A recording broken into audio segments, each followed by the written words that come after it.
Good morning, everybody. We're doing another Instagram Live. We've got another exhibition up on our walls.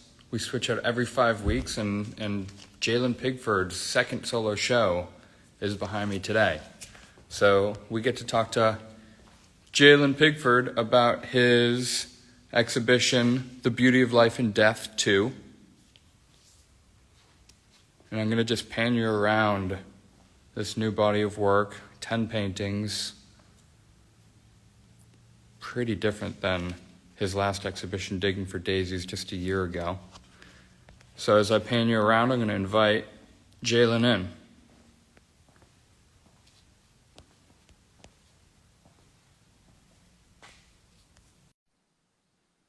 Hey, everybody. Morning. Hey. What's going on? Excited to talk to you about this work. Absolutely, me too. I'm ready. Yeah, I appreciate it. It was a fun opening we had Saturday night. Yes, it was. Yeah. A lot of people showed up. I'm surprised. Well, I'm not surprised. I'm happy. I'm grateful that a lot of people were able to stop by and check out the work. Well, after Digging for Daisies, that was your first solo show at this gallery. It was big. You know, people loved it, and I think there was a lot of anticipation for this show. So, congratulations on delivering an amazing exhibition. Maybe for those of you, for those watching who don't know you, maybe you could introduce yourself and then introduce this work, and I'll pan around. Okay, well, for everybody listening, my name is Jaylen Pigford. I'm 27 years old, born and raised out of Corpus Christi, Texas, but I'm in Houston right now. And this year is my fifth solo show. My second was with the gallery, and this one's called The Beauty of Life and Death 2. Very proud of this work. Been working on this for a while now, so I'm happy how everything came together. Yeah, Yeah. nice. Why did you call it The Beauty of Life and Death 2? Was there a first iteration? Yeah, so for my first ever solo exhibition, that was like me first entering like the gallery space kind of, you know. And for that show, the work was all over the place. It was good for the time. But the work was all over the place, and the lady asked me, the one that was putting everything together, she asked me to come up with a title, and that was kind of like a last minute kind of title that I just created in my brain. I just threw it out there, and that was the title of the show. But over the years, of course, I thought about that show and how I could have done better and everything. That title kind of still stuck with me. Felt like that title reflected my work, you know. And over the years after that show, I kind of wanted to come back and like redo it, you know, and give that title its justice. You know what I'm saying? So I decided I wanted to like try to step away from the figures, because usually I paint the figures with the skulls and everything.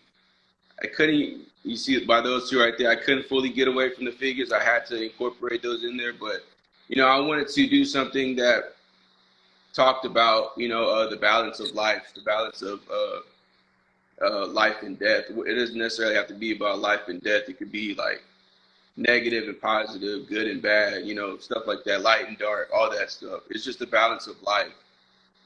But yeah, Nice. that's where that title came from. Just for my first solo show, is me bringing it back. Nice. And I mean, it comes through really strongly in the show, this idea of life and death, and these paintings are full of beauty, and it seems like you've used the skull and plants as these symbols to stand in place of life and death, respectively. Yeah. You've used these symbols for a long time. Like, what draws you to the skull? What draws you to these ideas? Why use plants to symbolize life? The life is just I enjoy painting like flowers and plants and all that stuff. So I've always enjoyed doing them, and this was like a perfect time for me to like try to perfect my skills with the plants, just and be able to do like whatever plant I wanted to do or whatever flower that I wanted to do. And to me, that represents life. You know, it's like a vegetation, like something that grows from the earth and, you know, grows into something beautiful. I see that as like life. For the skulls, originally I was inspired by the Mexican holiday Dia de los Muertos, um, which is like, you know, a couple of days where, you know, people are remembered and celebrated for their life. People who have passed away, they're celebrated and everything. But over the years, I kind of gravitated towards the idea or like the concept of the memento mori, you know, the realization that you'll die one day. I kind of started gravitating towards that, but not in like a dark or morbid way. It's really my way of saying like of coming to that realization and trying to get other people to come to that realization as well, and sort of not be down about it, not be sad or scared about it, but that should inspire you to live the life that you want to live. You know what I'm saying? Whatever you're going through, whatever it is that you're dealing with, like it's just life. You know what I'm saying? You should be grateful that you're living. You should be happy that you're at least alive. You know what I'm saying? And you should do like strive for those goals. You should do whatever it is that makes you happy. You know, in life. Yeah. That's what my perspective on it. That's my thing about the goals. I definitely think you're leading by example too, because you know you've been full-time painter, you know, and you're pursuing this. And the other thing that's like so clear to me, how passionate you are about this life that you're building for yourself is um, just the level of detail in these canvases, and how, you know, that first show, Digging for Daisies, that you had here was incredible. It was a beautiful show, Yeah. but your ability to render things realistically is like incredibly impressive. And you're self-taught, you know, this is just you working. So what was the last year like, and how did you sort of like get to this point? The last year's it's been pretty busy. After the show that we had did, things have been pretty busy, and I've had like, of course, since I became a full time artist, I've had a lot of time to paint, a lot of time to work. You know, and then, you know that's a lot of time to grow as well. You know, uh, I guess just every opportunity that came my way, I just wanted to do better. I wanted to make something that would top the last work that I did. Um, and I think through that, like you get growth, like consistency and just painting every day. Like you grow from that. You know, you start to learn like different techniques and different skills, or like they just advance. You know, just in general. You know, especially with that time and all that. That's what it is. It's just I had a lot more time before. I was working a full time job trying to make this type of work, but you know how that goes. Like a full time job, you get off tired and you don't want to really do too much. I think that was holding me back. But now that I'm free, I'm able to do whatever I want to do, which is paint. I have a lot more time on my hands and a lot more time to develop as an artist. Um, how did you go about like learning how to paint this way? It's just from experience, you know. You gotta learn how to play with the paints. You gotta learn how to play with the paintbrushes and stuff. It's just based off experience. And sometimes I'll scroll on Instagram. You know, you'll see like small techniques that I could, you know, that I would see the videos on Instagram, little techniques that you can sort of use in your own work. But not too much of that. Is really more so just learning how to move the paints around, learning how to uh, do like details and stuff like that. Just from experience. Um, what would you say to other artists who are in your position, like young artists who are just getting their careers going? Is there anything about what the last few years have done for you, or things that you've learned that you think other people should consider when they're like pursuing this?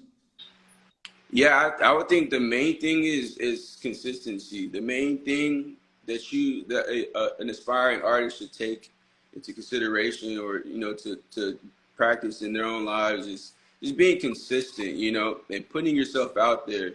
You stay consistent, and you're constantly working and working and working. yeah, at first it might not take off how you want it to take off. You might not get that exposure that you want, but eventually you will get that exposure. You will get those opportunities, and if you're consistent, you're prepared, you won't have time to try to convince somebody or try or spend so much time on trying to get prepared if you're already prepared. Just being consistent, putting yourself out there, showing your work, doing the little small shows, and just putting yourself out there all around, and just trying to spread the word that you're an artist, and trying to get a bunch of eyes on your work. That's where the opportunity comes and all that stuff. Yeah, I mean, I totally agree. I think that the best thing an artist can do, no matter what stage in their career, but like making a lot of work, and everything else will come. But Yeah. without the work, nothing really matters. I mean, and which leads me to, where do you get all these incredible ideas? Like, we've got the skull, we've got the plants, we've got some other symbols, but like the composition of this one, for instance, is beautiful. All of these are beautiful. The color palettes are beautiful. Like, when does this all come to you? It just comes to me randomly. Like, there's really no explanation to it. Like, they'll just pop into my head. I can be at a grocery store. I could be at somewhere. I could be somewhere not painting. And the ideas they'll just come to me, and maybe I'll be working on a piece. I don't have time to work on it right then and there, so I'll write it down, or I'll put it in my notes on my phone, and I get to it later. But usually, like, they just pop into my head, and it's not the whole thing. Like, for this one right here, this whole idea, like everything that you see on the canvas right now, that wasn't the entire thing that popped into my head whenever I came up with this idea. It was mainly just the plant that that that was the idea that originally popped into my head. And as I went on, as I kept on creating, as I started this and like started like putting it together and everything, more ideas started coming to my mind. And I just put those down, which were the skulls and then the heart. I think the heart was the last thing that I added on there. But the skulls came eventually, and then the heart came eventually. But that's usually how it is for every single painting. Maybe sometimes they're different, but for that's for the most part, that's how I come up with ideas. It's incredible because this heart and then the veins that come out of this heart add, and so much to this piece, and I can't really imagine it without this detail. And there's, I would say every single piece in the show has these really beautiful details that, everything seems very balanced. It seems like, add one more piece, the painting kind of falls apart. Take one of these pieces away, the painting falls apart. And with this one, my favorite detail is this dot pattern. And you've started using this, or actually, you're reusing it from the past, right? Uh, Yes.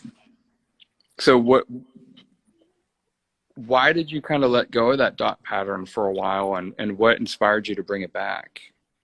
Well, I just feel like at the time that I was using it, it was good, and usually I got a good response from the dots and everything. But I just naturally just gravitated away from it for a little while.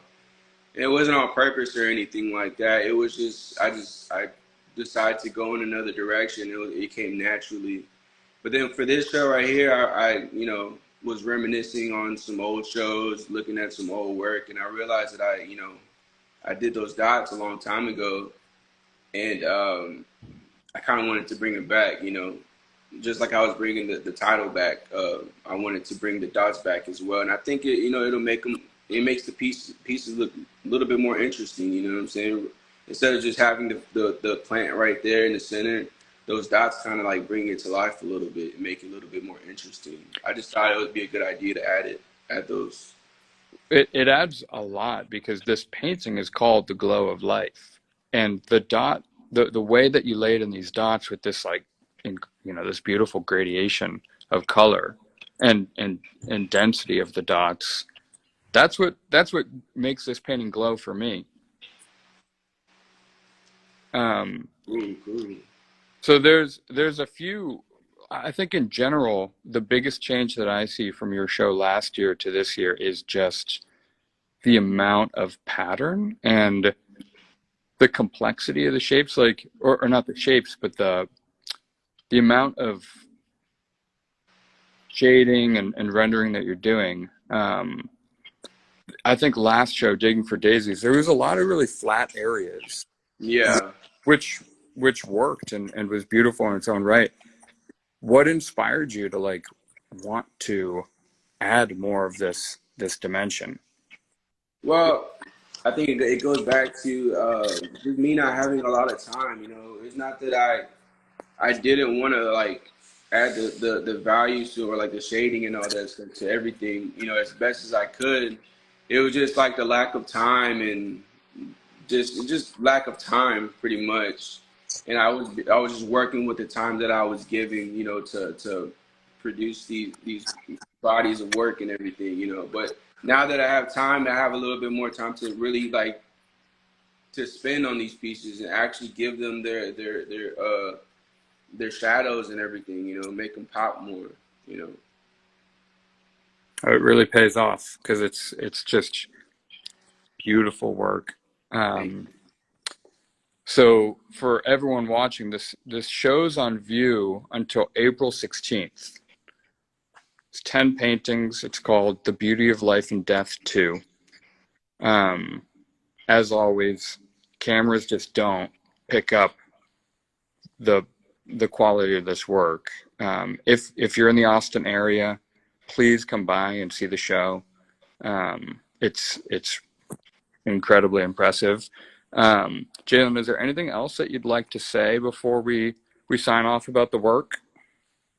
you. No, I think we hit everything. Thank you for everybody for joining. And if you stopped by the gallery for the opening, thank you so much for stopping by. If you plan to stop by, thank you too. I really worked hard on all of this, and I hope you enjoy it. Yeah. Well, thanks, Jaylen. No problem at all. Have a great day. Thank you, everybody, for watching. You too.